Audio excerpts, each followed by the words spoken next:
Welcome to today's event. It's a great pleasure to have you here. This is the second time that we've partnered with the Department for Communities. Last year is a lecture on social innovation.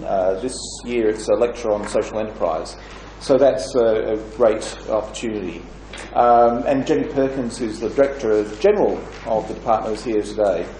Now, before introducing Alex, I just want to acknowledge that the University of Western Australia is situated on Noongar land and that the Noongar people remain the spiritual and cultural custodians of their land and continue to practice their values, languages, beliefs and knowledge. Alex, as you well know, is one of the leading thinkers and researchers in a whole range of areas actually: social enterprise, social innovation, social investment, to name a few of those. He's a writer of a number of key works in those areas, particularly in terms of social enterprise and social innovation, and also fair trade. Just to make a bit of a notice of an event that's going to be held tomorrow night at the Mosman Park Council, where Alex will be speaking on fair trade. In fact, we've got him working very hard over this next 24 hours. Because we've got the event tonight, and then there's a breakfast tomorrow, and then a lecture tomorrow, and then speaking to the press tomorrow, and then off to this fair trade event tomorrow night. So pace yourself. It's not like there's an Oxford, right? Just sharing all the time. Pace yourself well. We'll take the Steve tonight, so yeah, that's our Oxford thing. And just on that Mosman Park event, Cheryl Curnow, who's here today from the Centre for Social Impact at UNSW, we're all part of the same Centre for Social Impact, of course. If you could just talk to Cheryl about that, if you want to go to the... So that's an event tomorrow night. Anyway, I'd like to now welcome Alex, and Alex will speak for about 45 minutes, and then we'll open it up to the audience. Thank you. Thank you. Thank you very much. It's a great pleasure to be here, and I'd like to thank Paul and Cheryl, CSI, and others for making this possible. It's a pleasure. Thank you, all of you, for coming. Who knows what social entrepreneurship is? Hands up. Great, it's been a pleasure. Thank you so much. I've been in Australia for two spells this time around. This is actually my fifth time in Australia. And, I've been to Perth before, but not for 9 years, believe it or not. And as I'm travelling around Australia and doing some of my own work here, it's a very exciting time here in Australia for this area, I think. And there's an awful lot going on. I've been very excited and impressed by a lot of stuff I've seen here. So it doesn't surprise me, I guess. This kind of topic suggests you'd be here anyway for that. There is a good deal of understanding. So I hope I don't cover anything that's too obvious tonight. But I was asked to really think about these two issues in the title here, something about the context and the situations that are driving social entrepreneurship forward across the world.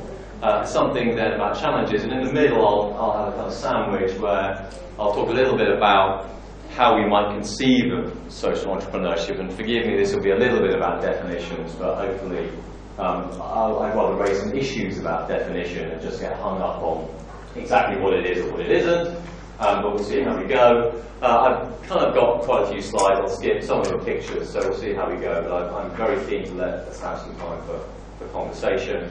And should there be anything that kind of doesn't make sense and it's really upsetting as we go along, put your hand up, shout something not too rude. I'm happy to stop as we go along if there's a burning issue, but if possible, maybe stay to keep your questions to the end. I think I'm being filmed, so I'm sorry I shouldn't walk about so much. I can't stand still. I think you've given up already, have you? Sorry, anyway, so let's get going.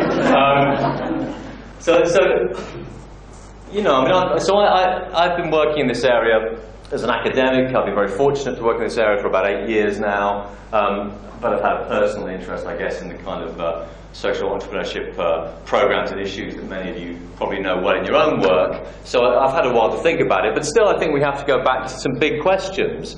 I get very excited about social entrepreneurship, but let's ask ourselves, what is it really contributing? Can it help us address some of the big questions? So, we might suggest that social entrepreneurship is kind of one of the answers to the pressing problems that we see in the world around us. But as I'll say later, we often need to take a reality check about, is that really the case, and how do we demonstrate that? And I think that's one of the challenges I'll come back to. But I'm particularly interested in thinking of social entrepreneurship as quite a complicated sort of construct that really engages with the three, I suppose, conventional estates of society, the government, the public sector, the private commercial sector, and civil society, or the third sector. And so I'm interested in thinking, if social entrepreneurship is going to address the big questions, how does that relate to these big estates within society that we think about? And maybe critically, how can it help or catalyse them working together more effectively? Because we see around us these wicked problems. Some of you will know this term, wicked problem. Hands up if you know what wicked problems are. I'm not going to lie, fine. So easy with you guys, I don't have to define it. But for anyone who doesn't know, I'll just quickly say, these are essentially problems that are so complicated and difficult, they do not have a solution, not a single solution. There may be partial solutions, or solutions that offer some way forward with a wicked problem, but not probably a single solution. Think of climate change. Think of global inequality. Think of some of the big problems we have to face. And these are part of the context. They're part of the first thing I want to talk about that is driving forward social entrepreneurs and groups of organisations and networks that function socially entrepreneurial in a socially entrepreneurial way. It's to do with wicked problems, I think, driving them forward. And I won't read them all out because this is kind of depressing. This is the depressing part of the talk, right? The bad news. These are the things we know about from the newspapers and our own experience that are very difficult, intractable problems, maybe indeed ones which are getting worse and becoming harder to solve rather than easier. But we shouldn't despair. Because as my colleague Steve Rayner at Oxford has said in print, wicked problems need clumsy solutions. We're not going to find a silver bullet solution to a wicked problem, most likely. And social entrepreneurship may well, I would argue, offer some of those clumsy solutions, not least because, as I'll come back to a little bit later, a lot of social entrepreneurship operates in sort of boundary spaces, the spaces between what we think of as being the state and the private sector and civil society. They offer hybrid forms which can be controversial, can be problematic, certainly can be clumsy, but may offer partial solutions to some of these major issues. And in that context, social entrepreneurship is often disruptive. It's challenging conventional situations, and again, that makes it controversial, and people resist it. And in the most extreme cases, people can get hurt or even killed for action that absolutely would be socially entrepreneurial, because it challenges unjust or unfair power systems often. And we need entrepreneurship and intrapreneurship, I would argue. So we need people within existing organisations to find innovation and move issues forward, as well as the kind of hero entrepreneur springing up to provide a solution to a problem. And the government will always be important here. I think I do not in any way, never have subscribed to the notion that kind of government is irrelevant, or that we're kind of in a post-government age. Government continues to be very important in all these conversations for me, and I'll come back to that. So let's think about those three estates I mentioned and put them as part of the context. Well, first, I guess we could think of as the private sector or the commercial sector, and this is, of course, affected, as we all are, by the economic crisis, which hasn't, believe it or not, really hit you guys. You may think it has, but come to Europe, right? Come to where I hang out. See the cities on fire in Europe, and then you've got a GFC, as you call it, right? So we know that nevertheless, globally, there's a major economic problem. Most strikingly, I guess, for the kind of clumsy solutions I'm talking about, the crisis has undermined, I would argue, a fundamental set of beliefs in perfect market theory. Markets didn't function properly. If they were functioning properly, we shouldn't have had a financial crisis. But clearly they were not functioning in any way properly. So that's really difficult to deal with, I think, if you're basing your models of life and of business on a particular economic model. You can read them all. I don't have to go through all the depressing slides, but you can read the kind of problems that we know about. And some of them are particularly felt in the countries of Europe, but also elsewhere. I mean, job insecurity and youth unemployment, just to pick one out, is catastrophic in somewhere like Spain, for example, where 50% of the 18 to 25-year-olds don't have a job, and 1 in 2 have no prospect of a job immediately. 22% roughly in the United Kingdom in the same boat, and elsewhere, very serious problems. So we've got a whole generation there that we've disenfranchised. And so for a number of reasons, we've got business and the private sectors having to focus on what it does under these economic conditions of crisis.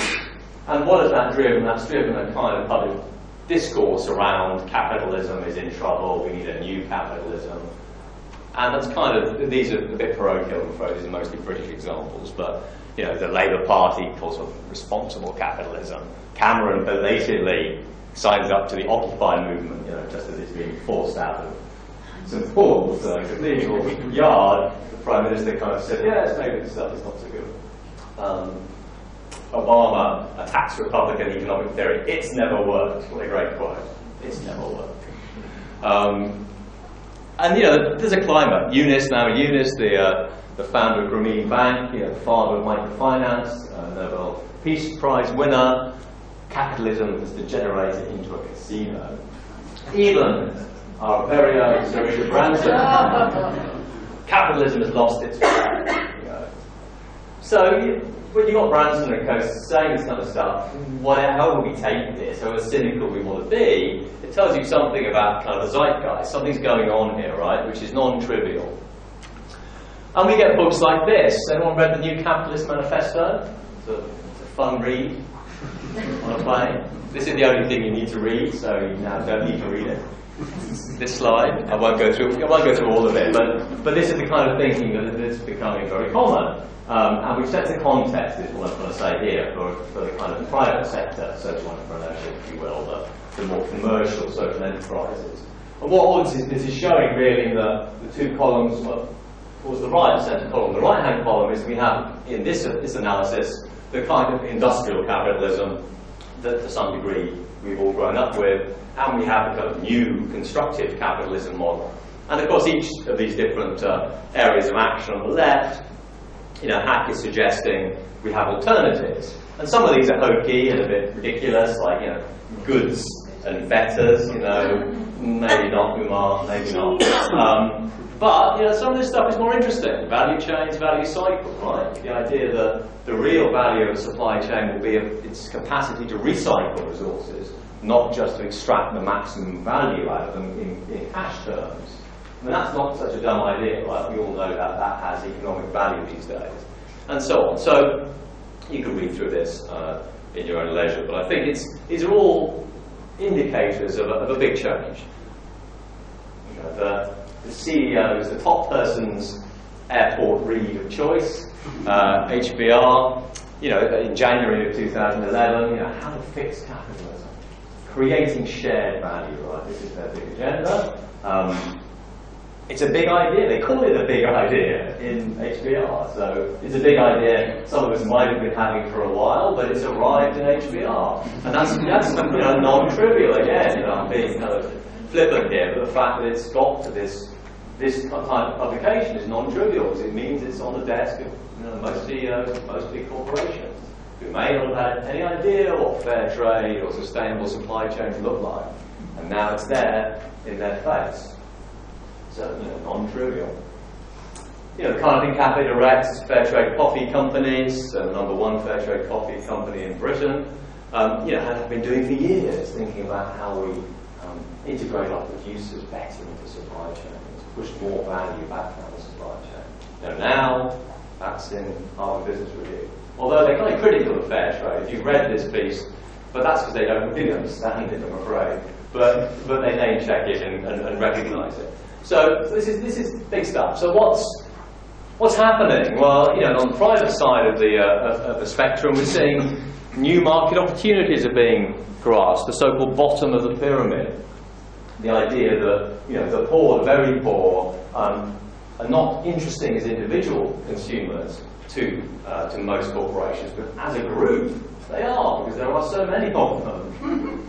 So if you can capture the value of 10% of the people living on $2 a day each, then you've got a very big multi-billion-dollar market, and that suddenly becomes interesting if you see it in that way.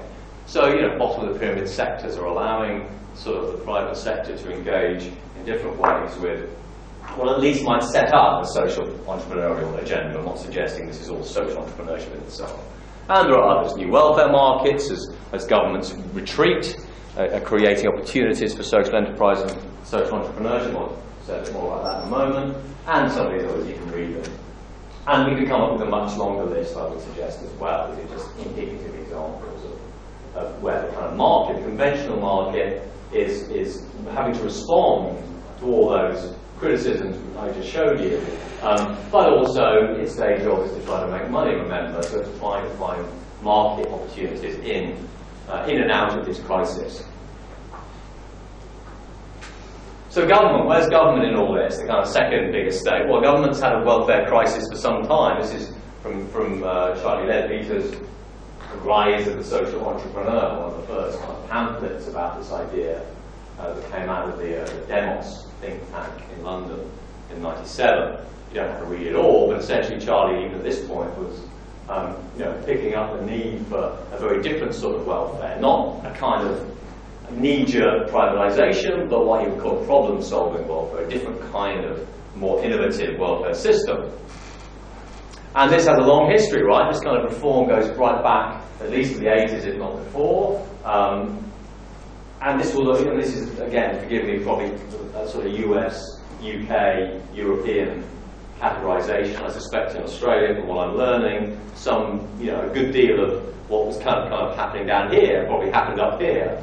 So a good deal of the kind of restructuring of aspects of the government out of government probably happened here much earlier than it happens in some parts of Europe and the United States. But we've had a whole raft of innovations in the public sector, coming right up to the agenda around austerity and how do we reform government under conditions of cutbacks. I mean, in the UK, the Chancellor of the Exchequer essentially announced that almost all departments in the UK government would have to reduce their budget by 40%, 40% over 3 years. Now, the argument is, when they reduce it actually by 30%, we'll be grateful, right? So this is good politics, but it's still a level of structural change that has never happened before ever, not even under Margaret Thatcher in the United Kingdom Exchequer. So again, these kind of very significant reforms are generating a context for social entrepreneurship, is my point.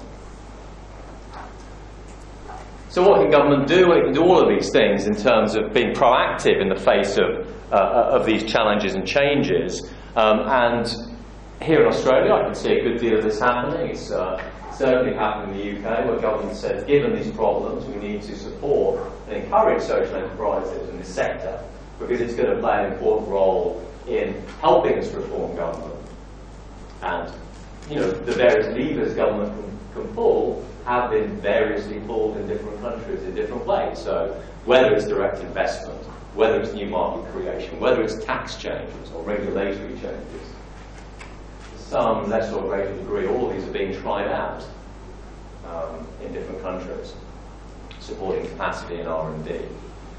So this is the state being proactive about reforming itself, but also creating a context for social entrepreneurship. And as I've said a couple of times, this is not without controversy, right? This is not, these changes do not go unopposed, and they are not without political consequences, but they are nevertheless happening. And finally, civil society. Well, it's interesting that I would suggest, certainly in the last 18 months, civil society has never been more powerful. in some very real examples, right? We've seen the Occupy movement, which, whilst it may be kind of dispersed in some ways physically, I think has made a substantial change to public discourse around capitalism and inequality, a way that I think history will show, which is my opinion, was very significant. We'll have to wait and see. A very good book on this is Paul Mason's book, if you know this. He's a BBC economics correspondent. I do not get any royalties out of his book, but it's certainly worth reading about understanding how different coalitions, particularly young people, came together using modern technologies, things I hear people use like Facebook. You don't have that in Oxford, of course. Twitter, I hear people tweet. Not just to do the Occupy thing, but also, of course, the Arab Spring and these very significant uprisings that were demonstrations of civil society having a fantastically powerful effect on structural issues and politics. And so some of the important issues here are, obviously social media, crowdsourcing models are very interesting, I think, where you empower people to come together, typically through the internet, to come up with ideas, sometimes find money, sometimes build political coalitions to achieve particular aims. And the big society, some of you have heard of this, it's the policy, it's the name of the policy agenda, really, the social policy agenda that the Conservative Liberal Democrat coalition in Britain is pursuing, and we're not quite sure what it is, but it, among other things, includes localism and decentralisation and a number of other interesting things. So in some ways, civil society, I think, has never been more powerful. So we've got this interesting situation where the private sector finds the economy in crisis and is having to respond to public pressure, to the public discourse, but also waking up to the opportunity of new markets. You have government, towards the end maybe of a long period of restructuring the welfare state in many advanced economies, and having to think about what that will look like. And you have civil society, in some ways, not in every case, not in every sector or every country, but being more powerful than it's ever been. So that's the kind of context I would suggest. Now let's do a big, kind of quick definition thing, and then I'll just finish up with a few challenges. So, what is this thing, social entrepreneurship? If you all put your hands up and said you know what it is, well, tell me, please, because I've got some ideas, but I'm not sure I have a definition, although I'll try and give you some boundaries in a minute. Whatever we think it is, it's a contested space, I can tell you that. Nobody is happy with one definition. You can sit in a room with people and argue this all day. And I think that's a good thing, actually. I think we shouldn't get hung up on definitions, and to me that clumsy solution idea is partly to do with the fact this is a very fluid space. That social entrepreneurship is not just one thing. The fact that it's malleable and fluid is one advantage in trying to address difficult, wicked problems. So some people have said it's a field of action, search for a narrative. So we've got stuff happening out there, we can see it's happening, we can identify it as being new and different. We haven't quite found a way of describing it yet that we all agree on. And there's lots of different people involved in trying to put this piece together. And they've all got different points of view, they've all got different agendas. Once the UK government said we'll fund social enterprise, everybody was a social entrepreneur. I'm a social entrepreneur. No, you're a charity. No, I'm a social entrepreneur. Bring some money. Okay. So, that's just a simple, silly example of how once you put a label on it, people will queue up behind it. And that is, how does that get us to any kind of definition? Oh, you don't. This is the academic slide, forgive me.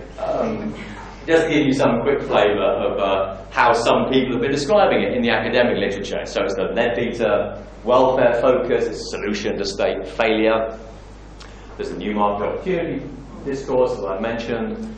There's something about hybridity that I think is particularly interesting. I'll come back to that. There's the kind of UNIS model of this is really about empowerment and finding mechanisms for the poor to have a voice and to be recognised in a different way than they have been historically, and the kind of systems change stuff. And within that, the literature speaks of limited or extended definitions, people who want to keep it very tight and closely defined, people who are happy with it being more broadly defined.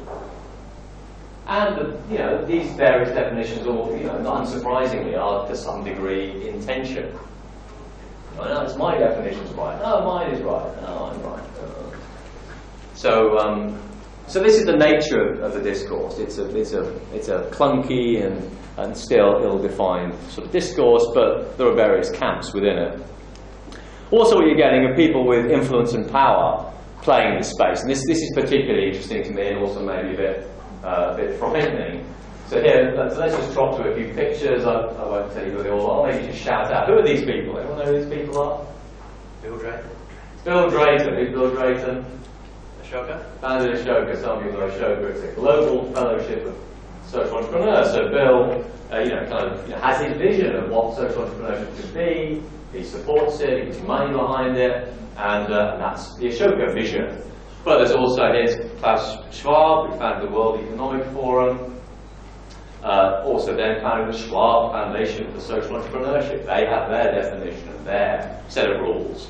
Here's Jeff Skoll, next to a handsome young man here. At the Skoll World Forum, a big event we run in Oxford. Jeff Skoll has his own set of definitions. But these are powerful people, right? They've got influence, money, access to the media, and their own agendas. There's Jeff with another agenda.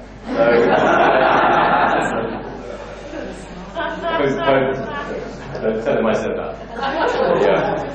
But movie stars are all over this. I mean, so they're powerful people too. Politicians are all over it.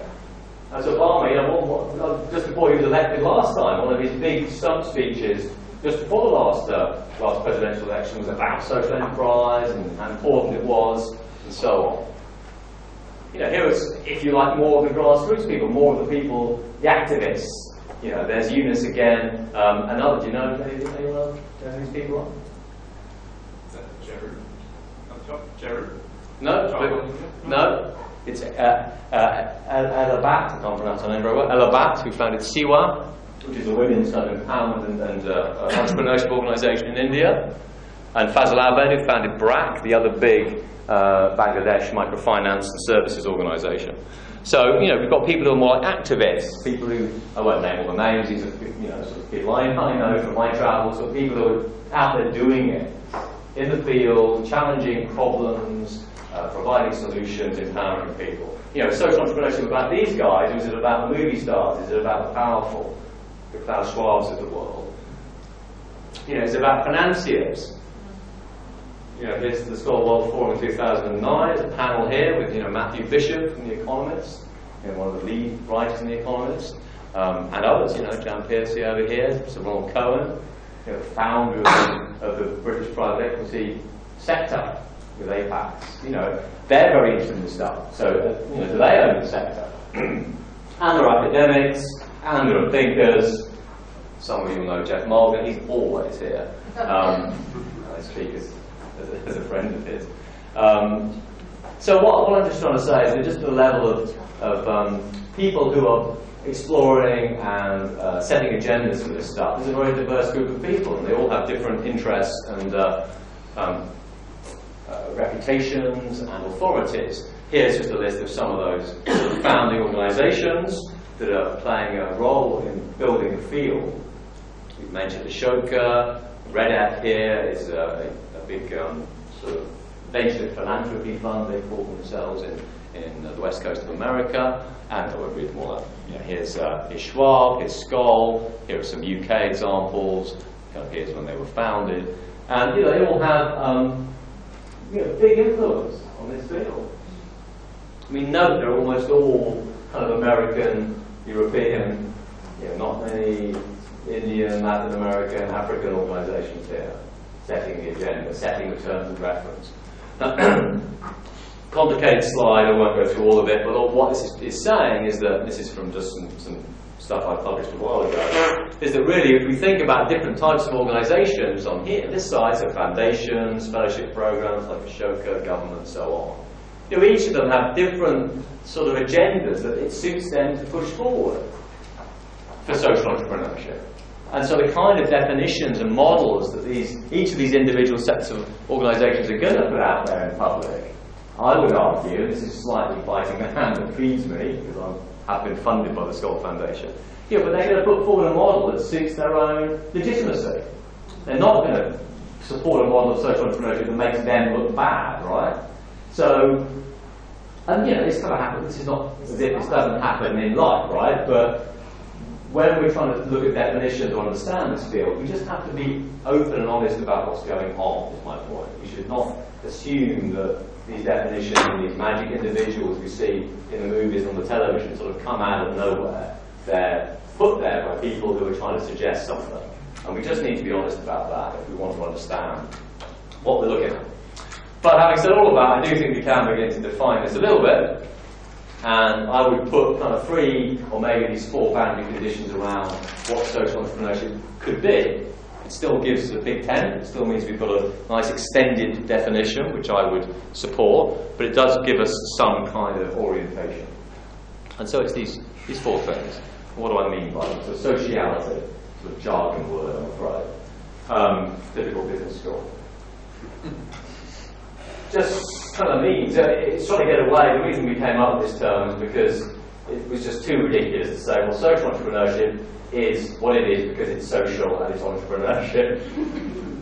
But maybe we need to go a bit further than that if it was going to mean anything at all. So this was just a made-up word to say we mean by this a primary focus on the creation of social value or public goods in the context, the sector, the process, the organisational processes, and of course the outcomes and impact of a given organisation. So this is the first test, right? Why does your organisation exist? Or why does your network, or whatever it is you're doing, what is its prime focus? If it's this, then I'm beginning to think, okay, well, let's look at this further. If it's not, then you could still be very good and interesting, but you're not going to be part of this definition. So, for example, that would exclude a lot of private sector organisations who may do lots of good, but their prime focus, quite rightly and legally, will be to maximise the return to their invested capital or to their owners. That's what they're required to do. And unless that happens to be also their social mission, which it could be, for example, a cooperative, then they're going to be outside of the definition for me. Innovation is the second piece. So we can definitely be social, but you need to be innovative. And all this is saying is that innovation can sit at different levels. So we can have incremental, or we can have institutional or disruptive innovation. This is kind of a micro to macro model. So we can have innovation, which is about a new product or a new service, something that hasn't been seen before. That could be your innovation. Or it could be something a little sort of more macro or meso scale, where you're trying to maybe change some market structures. So, for example, how mobile telephones changed banking in Africa, for example, where, as you probably know, most people use their phones as a form of banking. They store and transmit money through their mobile phones, and people who have no access to bank accounts now have the opportunity to save and spend money in a secure way. That completely changed the market for both banking and actually mobile telephones in Africa. And then you've got the kind of big level stuff, the disruptive stuff, the social entrepreneurs who are looking to completely change the system, if you like. Kind of unsurprisingly, I guess these are rarer. There are fewer of these examples. They're often associated with kind of social movements and advocacy, political change. But microfinance is a good example where there wasn't so much the kind of advocacy agenda so much as improving a market agenda. If you think about what microfinance really achieved, it was fundamentally to alter the way the capital markets thought about the poor. People assumed the poor were poor because they were stupid, lazy, incapable of dealing with money, very, very high risk. Why would you go anywhere near them? And what Eunice, with his $26 of his own money, proved, and it's still controversial, we shouldn't, microfinance has many controversial issues around it that we could discuss. But nevertheless, he proved that actually the poor typically repay at higher levels, lower levels of risk than slightly richer people who are more likely to default, actually. And this totally changed people's perception of the poor, I would argue. So that's a major disruptive change. So we're looking for that social focus and process, we're looking for innovation at some level, and we're looking for a third piece, which I would call market orientation. Because again, we've got lots of charities who are innovative. We've got lots of not-for-profits who have a new product. but they wouldn't necessarily, for me, be social entrepreneurial unless they have this third component. And this does mean that in some cases they will be organisations operating in markets, but by which I mean commercial markets, but not exclusively. That's why it's market orientation. And what I think is really important here are organisations that are competitive in their strategy, that focus on impact, that are relentless in trying to improve their effectiveness.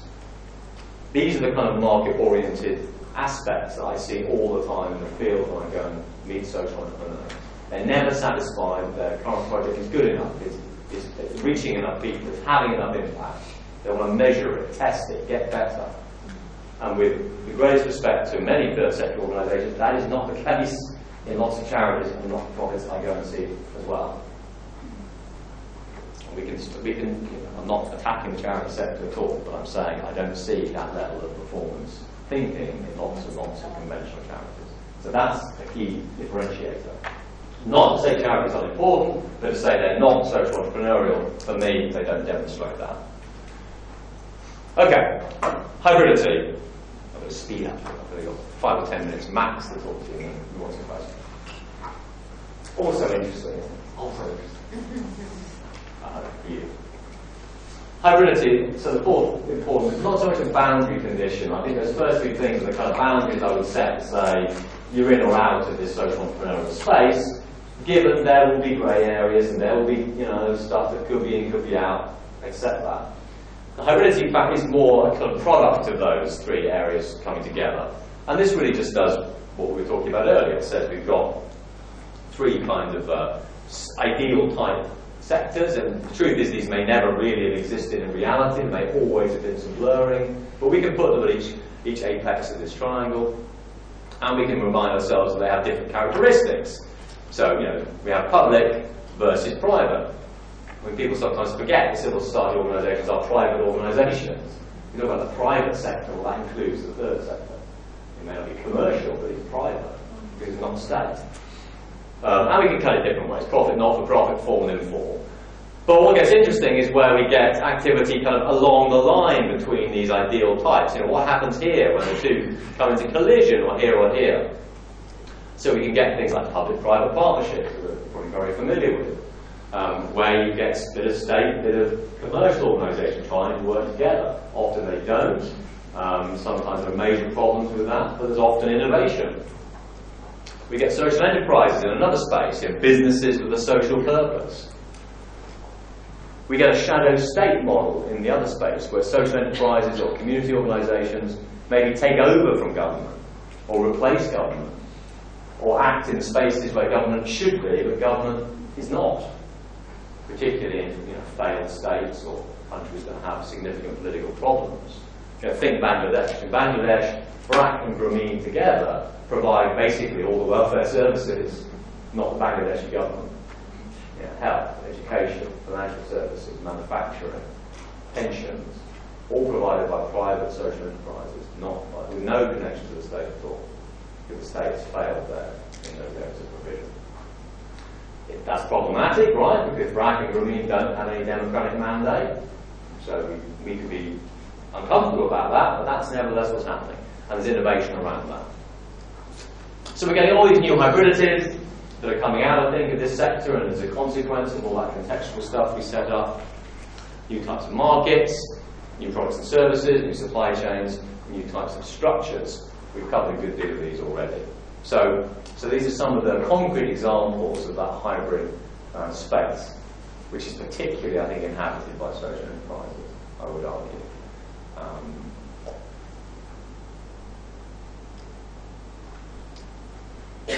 So just to mention a couple of slides about social enterprises in Britain. This is the definition of a social enterprise that was set up by the Department of Trade and Industry, so the government department in 2002, and it's held good in Britain ever since. This is the kind of textbook definition. And it is, you can read it, business with primarily social objectives.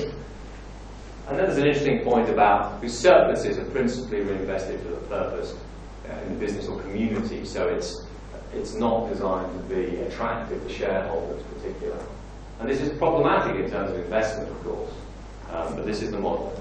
And we've got lots of enough examples. Here are just 4 you might want to have a look at in a minute.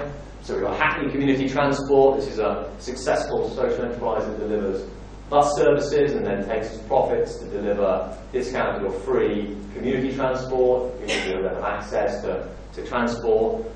We have an out-of-hours doctor's service set up as a cooperative by a bunch of GPs in South East London. We have Bulky Bob's, which is a furniture recycling business in Liverpool that employs ex-offenders and trains them up as the workers and recycles the furniture to poor communities who need access to the cheap, good quality furniture. Excuse me. And this is the Coin Street Housing Cooperative that is a community-owned housing estate on the south bank of the Thames in London that also just happens to own this posh restaurant, the Oxer restaurant, just next door to the housing estate. And that, of course, gives it an income to help support its social activities. So these have all been around for the best part of 10 years, all profitable, all successful, all have grown. In the case of Hackney Community Transport, they just taken on a £4 million social loan deal, very interesting, but all pin-ups. So, just for the last 5 or 10 minutes or so, sorry I might have run a little bit, evidence of impact, going to scale, and social investment will be 3 of the big challenges I would set for this sector going forward. And we can think of others. This is not an exclusive list, but these I think are some of the most pressing. Because for all that I'm suggesting, I hope you'll get the message that I think that the opportunities are there, the context is there for this space to really grow, and there are pin-up examples and hybridity and innovations going on all the time. That's not to say the sector isn't without challenges. And impact's really a critical one, because in the end, we still don't have a settled way of measuring this stuff. So, social return on investment, SROI, cost-benefit approach to capturing social value, kind of widely talked about. It's still controversial. The methodology, my non-brother Jeremy Nicholls comes here sometimes. He's a very good friend of mine, but he's not my brother. In case you've ever seen him, I'm much better looking than him. No, I don't mean that. Who pushes SROI, and I love and respect Jeremy. Nevertheless, it's still not an accepted methodology. Nobody's necessarily saying that's the answer. So as a consequence, we don't have good comparative data, so we can't easily say, as we could do with a firm, here's a performing firm or performing social enterprise, here's a non-performing one, here's the one we should invest in, here's the one we shouldn't invest in. We just don't know. Lots of legal forms, so you could be a co-op, you could be a company limited by shares, guarantee, you could be a PLC, you could be a cooperative, IPS in England. They could all be social enterprises with different legal forms, so you can't get, again, comparative data. And the very nature of metrics themselves are problematic. Even if you could come up with a measurement, measurements, we were talking about this earlier, measurements are always going to be the product of a bunch of other stuff. Like, who needs to know, and what do they want to know about? And if you change those 2 variables, you get a different metric and a different set of outcomes. So even if we could agree on a kind of silver bullet SROI type approach, it doesn't mean it would help us get this thing forward. So it's a big set of challenges, and I don't necessarily have an answer for it, but we have to keep working on it. Just don't even try to read it, just look at the things involved, right? So this is UK data about the size of the social enterprise sector. All you have to notice is how it could be anything from 15,000 to 232,000, it could be 36,000, 82.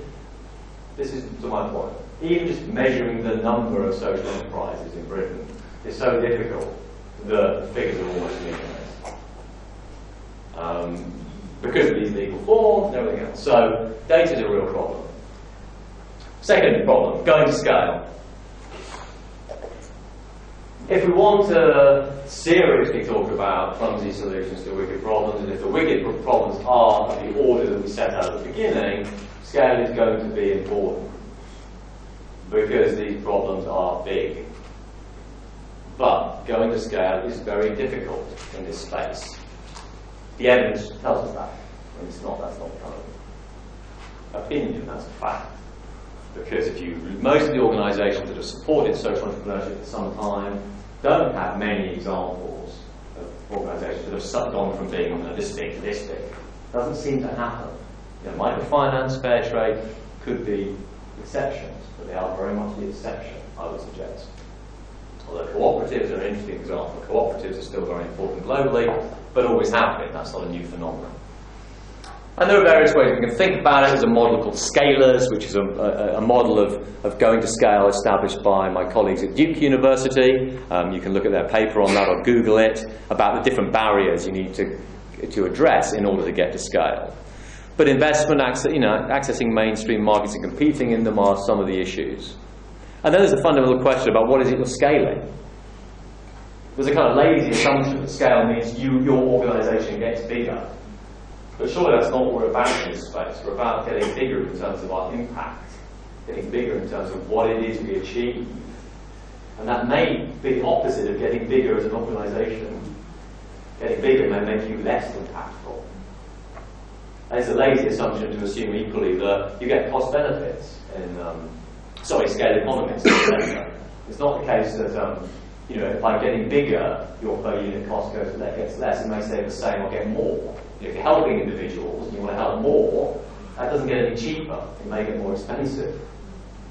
So the real question is about what are we trying to scale here? So we need to focus on that, be really clear about that, and then think about the barriers and what are the issues we're trying to get to that scale. And it may well be, now looking at 10 years of data in some areas, that the answer here is to have more small organisations, not more big organisations. It may be about growing the field of social entrepreneurship. Sort of franchising, if you will, passing ideas around. We're back to the social network idea, right? Rather than saying we need everyone to be global, we need a Procter & Gamble of the social enterprise sector. And then the final thing about investment, and there's kind of good news and bad news here. So we need investment to grow either impact or size, whatever. If we want to get these operations doing more, they're going to need money. We all know that. And the market is very early stage in social investment. It's fragmented, it's problematic, it has, it's illiquid, it's high risk, and the metrics problem persists because, where do you put the money if you don't know the good from the bad, the performing from the underperforming? Where should we be investing even if we've got money? But the good news is this is not unusual, okay? This is exactly the way it was 150 years ago in conventional financial markets, right? In 1890, if you wanted to invest in equity, you didn't have any accounting standards, you didn't have proper stock exchanges, you had no legal regulation, you had no proper measures of performance. But somehow, better or worse, we got to global stock markets, 50, 60 years later, less than that, 30, 40 years later. In fact, we had a crash in 29, another crash in 2008, it doesn't matter, but the point is things can become institutionalised, and I would argue we're just at that pre-institutionalised stage here now, just like we were in 1890 or 1880.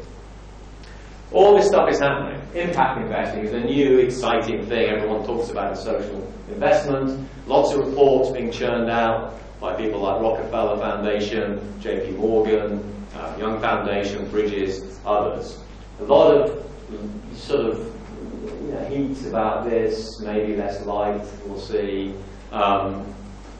Excitable talk about $1 trillion, $1.5 trillion of potential investments in this space globally, mostly microfinance and actually conventional sectors we're familiar with already. But this is a big move on from 5 years ago to have this kind of level of discourse. And you're going to talk to JP Morgan, they've got $150, $200 million fund now, internal fund, testing social investment in different markets with their own cash, scoping it out, seeing what's going to happen. UK government put £1 billion directly into building social investment in Britain over the last 10 years. So stuff's beginning to happen. Stock exchanges beginning to crop up. Social stock exchanges. The London Social Stock Exchange may well be live eventually, it's been a long programme, next year. It will probably be beaten by a much faster mover, the Singapore Impact Investing Exchange, IIX, which I guess will go live late this year, early next year. Two out of the 3 stages of this exchange already in place and up and running. So we could, by 2013, 2014, have 2 functioning social stock exchanges to list social enterprises, to get them investment through equity, and to trade shares in social enterprises. Just imagine what a change that would make. In your own country, you've got 3 social innovation funds, you've got a local Western Australia social enterprise fund. And innovation. And innovation fund. It's always innovation is very second. It's always got to have innovation in it. No, they're separate funds. Okay. Yeah. Okay. So you know you're doing this stuff here, and actually my conversations with the people running 2 of these 3 funds suggest that they are incredibly at a high level of sophistication. Really, very interesting stuff happening here. So you should be very proud of that. But it's small. It's UK. It's private. UK private social investment in 2011 just 192 million. So non-government. I say government social investment is quite a lot, but private cash, it's not even a blink of an eye to a bank, right? It's not even worth getting out of bed for. So it's tiny, tiny amounts of money. Maybe as £500 million of demand coming up. But you've got to start somewhere, right? And £500 million is still £500 million of investment in lots of projects that could do good stuff. So let's not put it down, but let's be realistic too. There's a bunch of players coming up in the marketplace. I guess all these are this is UK, forgive me. But we're beginning to get a kind of institutionalised space with different intermediaries specialising in different types of risk, different types of financial instruments. Different funds emerging. And we're going to need all this if we're going to have a functioning market. And this is the most recent and maybe most exciting example. Big Society Capital launched only this month, but after a long gestation period, best part of 8 years. It's going to have £600 million of capital. It's a wholesale bank, so it won't be doing direct investing. It'll be co-investing with others in funds which will then invest. So the principle here is leverage. And the principle should lead to something between 1.5 and 2 billion pounds sterling of new investment in social enterprises over the next 5 to 7 years, probably. Now, of course, is there actually a market for that? Is another question. Do we have £1 billion worth of organisations that need money? That's a different question. But this model is now up and running. And I think a lot of people around the world are looking at this very closely. The really neat thing about it is that money is mostly from unclaimed assets. So dormant bank accounts and high street banks that have been dormant for 15 years, we sit on the balance sheets of the big banks, has now been Robin Hooded from them through legislation, but not to the government, to a third-party organisation. It's not run by the government, it's a separate bank, but they've taken the money from those banks.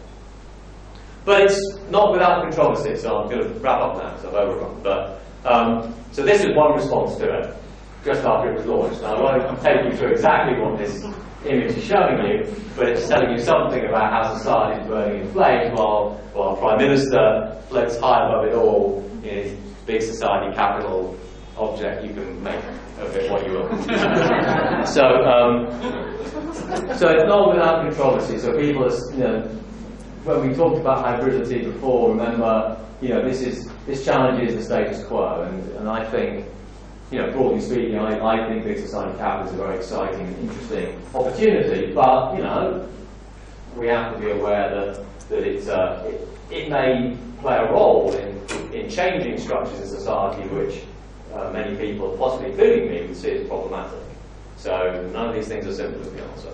So let's summarise and at least get 5 to 10 minutes of conversation. So we've got this clumsy, ill-defined, fluid space, but I kind of think that's good and interesting because that allows us to come up with cool answers to difficult problems, I would suggest. If we nail social entrepreneurship down too early and too precisely, it's likely, I think, to fail to really deliver. But it's controversial, we have problems with impact, and what you can read from that. I think we really have to be honest about the space, be critical about it, to test it, to ask questions of it, to not get carried away with the Hollywood stars and all the glitz around it, and remind ourselves that there is something there. I can tell you there is because I'm out in the field. I can see it's there. So we're okay with that. There's empirical stuff happening. There's real stuff happening, but we need to hold it to account and test it. Because in the end, a lot of this will be about legitimacy. Whose social entrepreneurship will dominate? Which of those different rich people and powerful people might be able to dominate this field? And what will be the consequence of that? Because interpretation is all. So the last slide was from last year, private eye. Interpretation is all, right? Olympic rehearsal, this is the worst opening ceremony ever. This is the London riots, right? So one person's riot is somebody else's opening ceremony. I think it's all about interpretation. So I'll stop there, thank you.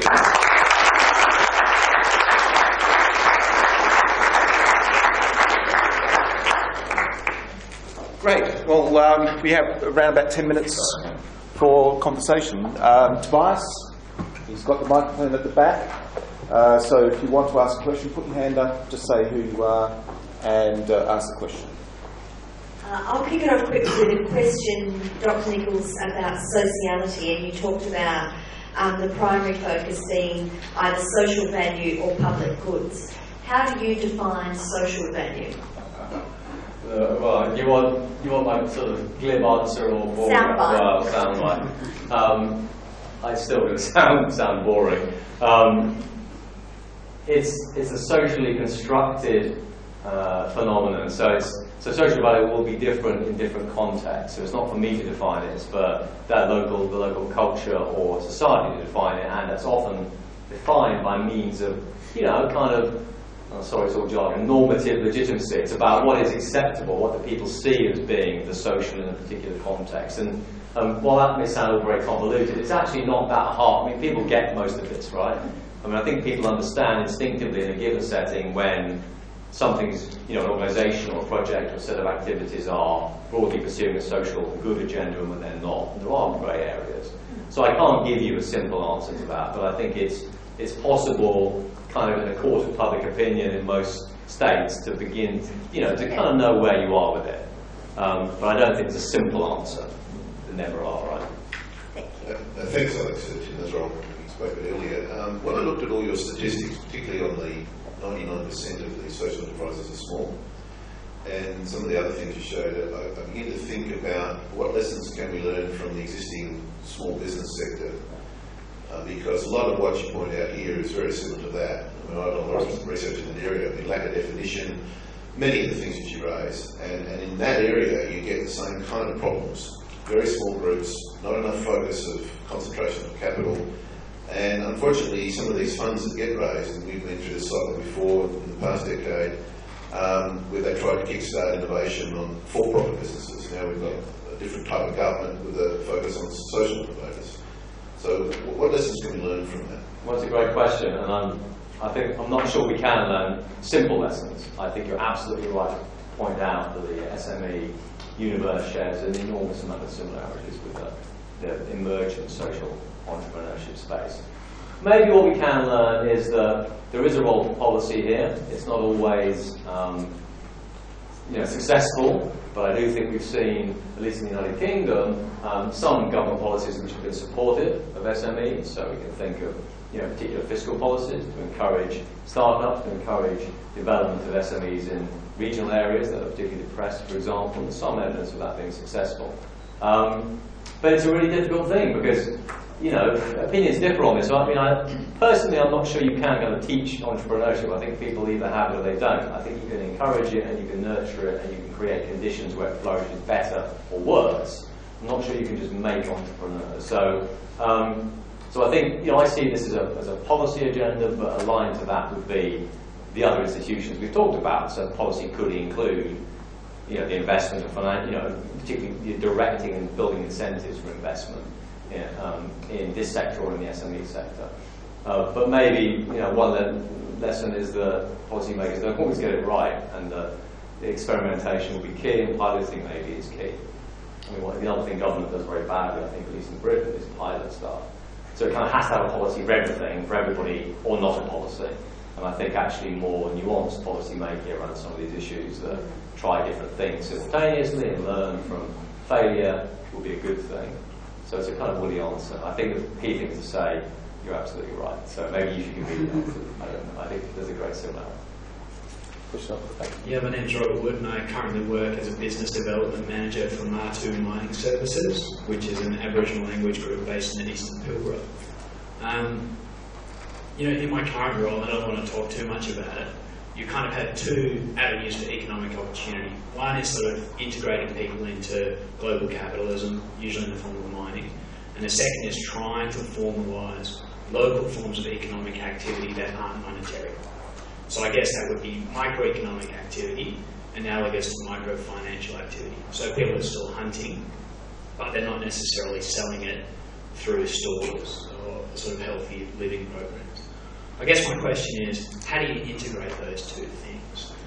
In your experience, how do you take informal forms of economic activity, which are entrepreneurial, but aren't recognised in markets, and how do you do so in the terms and conditions of the local community that's responsive to global capitalism and global markets? How long have you got? long time. So this is a big question. I mean, the first reflection I would have with respect is to try and do something that's something you want to do. Now, if that's something you want to do, that should be driven by the people you're working with. So if that's indeed what for example, constituents of the people you work with say they want, then fine. But I think we really have to test that in every case carefully to say, well, actually, do people want to be integrated into global capitalism? Maybe that's the last thing they want, and maybe there are other things we should be more sensitive to in our local area. So I think always let's be careful to not make assumptions that that's the right answer.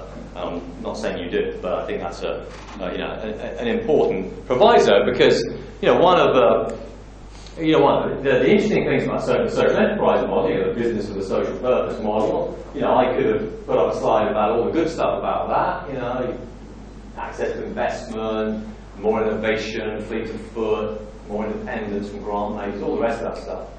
The other side of it is you're then dependent on markets. And history tells us that most commercial startups fail. There's almost no companies in the FTSE 100 in Britain that existed 100 years ago. They all went bust. So actually, global capitalism is extremely volatile, and it over two lifetimes always destructive. So of individual businesses. So we need to be careful. Is the first thing I would say, and test our assumption about that. Then I think we can do a couple of things. We can copy and borrow. We can look for examples where there has been that micro and macro integration, and simple examples like fair trade. I'm afraid I'm going to come back to it regularly, I guess, because I know it well. Is an example of how you might do that. So it's rethinking how you connect the local and the small with global markets through an innovative supply chain that responds to markets. So there's something about saying, well, there's something to learn from things like the fair trade model that could be interesting. And then there's something about working through hybridity. There's something about saying, well, if we bring together a coalition of people who don't typically talk to each other, let's see what solutions and interesting ideas they will come up with. But you have to structure that, it has to be carefully organised, you have to think about the power relations. If you put an international banker with somebody who works in a small farming co-op, they're not going to have a particularly constructive conversation immediately, probably. But you can structure some of those interactions to find innovation in some cases. And that's really where the whole design thinking, stuff that taxi, I've been in Adelaide in taxi, some of you know the Centre for Social Innovation there.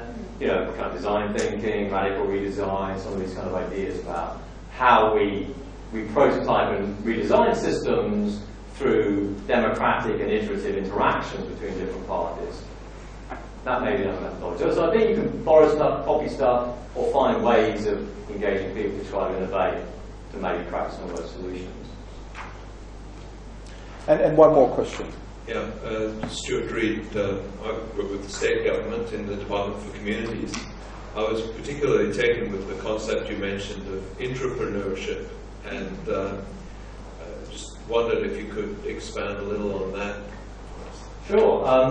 Well, I think if we accept that the big organisations of the world are not going to disappear overnight, and whether they be corporations, big charities, or government departments, they're going to have significant power and be important in processes of change, and we need to look at ways that you can bring change from within, as well as assume it's all about cool little startups and new models and da-da-da-da.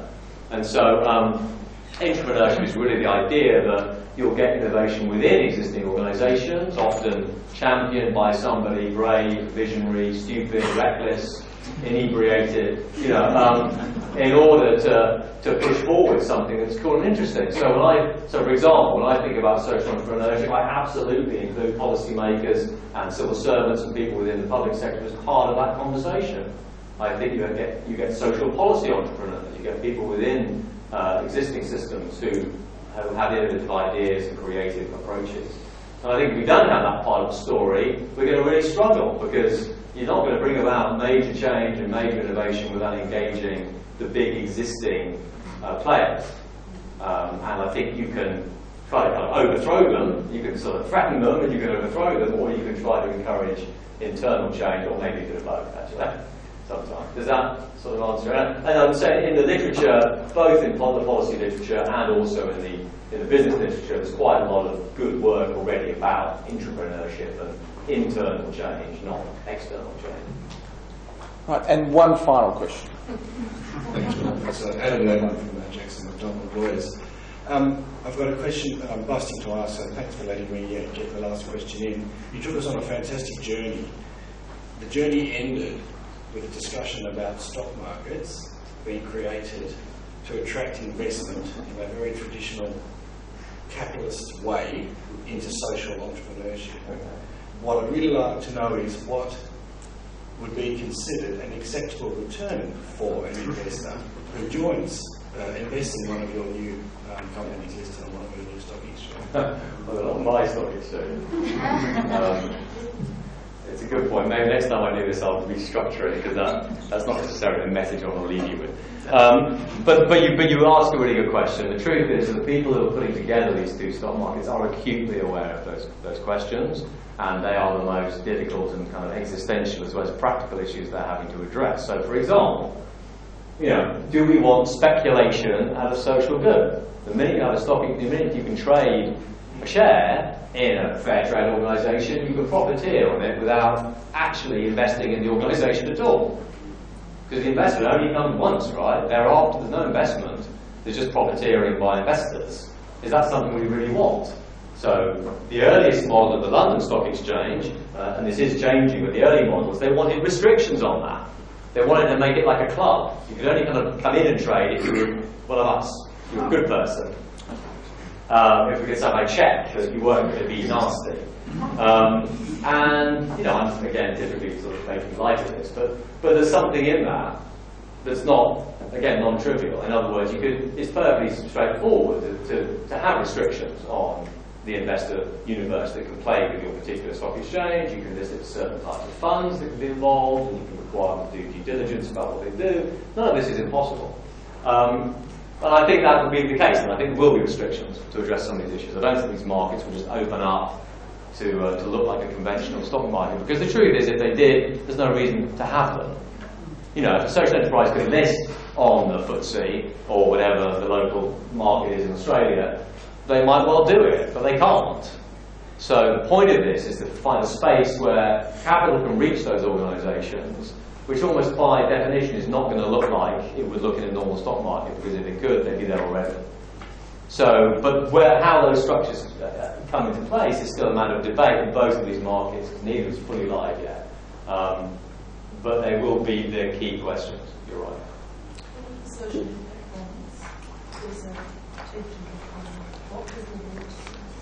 Yeah, we quote a lot of comment from Cheryl just about the social impact bond, or the social benefit bond, as it's become known here. There's the three pilots of which have been intended for the public now, I think, in New South Wales.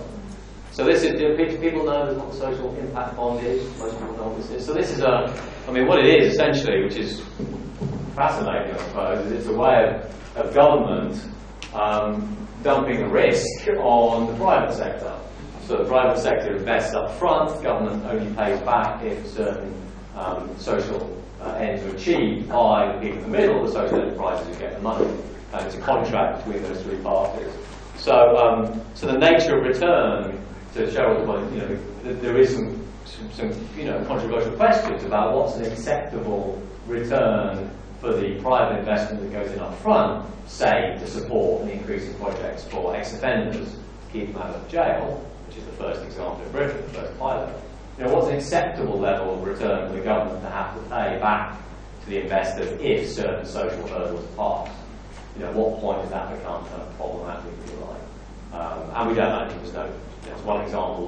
We don't have a kind of case evidence for that yet. But it's another interesting question in this kind of universe of issues. But they have set rates, haven't they? They have set rates, yes. They've set rates that are reflective of what they think the market in the first bond will bear. I can't actually remember. 7%. But is that the top right? No, 13. 13, okay. So that's different. That's an example of a 13%. Yeah. So I'm pretty confident. It's a very good return. Well, it is and it isn't. Remember, the risk. Well, it depends on the risk, right? I mean, it depends how you see the risk. Some people would say the risk is zero because this is backed by government money, but others would say this is utterly unproven. So if it doesn't work, the return is zero. You've lost everything. So 30% to me sounds actually quite modest under those terms. Down the line, that might be quite a lot of money, but I think, and it's no surprise, therefore, that all the investors in the first bond are foundations. No private capital went into the first bond at all because they said 30%, forget it. What about not going anywhere near this. The community investment corporations in the UK is another example where I think they've also set what's an acceptable return for the private investor in the They have, yeah. So this is the community interest company, which is a legal form established specifically for social enterprises in Britain, and it has two things. It has an asset lock, so you can't sell. Nobody can take control of the public assets or the community assets of the kit. It can't be taken over. And imagine it has a property that can't be sold. So an asset lock, and it has a cap of 20% on dividend payments. 20% of your investment per year, which and a total you can't pay more than 35% of your total profits and 20% of your investment back. And the consequence of that has been no equity investment at all in KICS so far. And I sit on the technical panel for KICS with regulation and the government, so this is a matter of significant debate right now in terms of, well, that didn't work, did it? So what are we going to do?